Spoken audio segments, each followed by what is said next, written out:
కాళేశ్వరంలో నిర్వహించనున్న అంత్య పుష్కరాలకు రాష్ట్ర వ్యాప్తంగా వివిధ ప్రాంతాల నుంచి 3,600 బస్సులతో 5,772 ప్రత్యేక ట్రిప్పులను నడపనున్నారు. ఈ మేరకు వరంగల్ రీజనల్ మేనేజర్ భవానీ ప్రసాద్ ఈ నెల 21వ తేదీ నుంచి జూన్ 1 వరకు గోదావరి, ప్రాణహిత, సరస్వతి నదుల సంఘక్షేత్రమైన కాళేశ్వరంలో పుష్కరాలు జరుగుతాయన్నారు. ఇందుకోసం రాష్ట్రంలోని అన్ని ప్రాంతాల నుంచి ప్రత్యేక బస్సులు నడుపుతున్నట్లు తెలిపారు.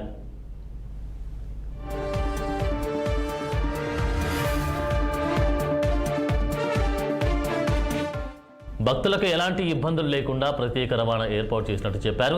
రాష్ట్రంలో 5,772 ట్రిప్పులు నడిపేందుకు ప్రణాళికలు రూపొందించినట్టు చెప్పారు. రీజియన్లోని హన్మకొండ, వరంగల్ 1, వరంగల్ 2, పరాకాల, నర్సంపేట, జనగాం, భూపాలపల్లి, తొర్రూరు, మహబూబాబాద్ డిపోల నుంచి కాళేశ్వరానికి 59 ప్రత్యేక బస్సులు నడుస్తాయని తెలిపారు. హన్మకొండ బస్టాండ్ నుండి మరిన్ని ప్రత్యేక బస్సులు ఉంటాయని తెలిపారు.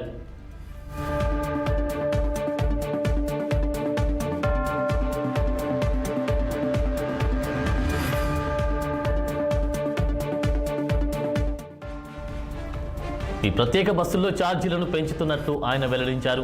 ఆయా ప్రాంతాల నుంచి నడిచే ఆర్టీసీ ప్రత్యేక బస్సులకు 50% అదనంగా వసూలు చేస్తామని అన్నారు.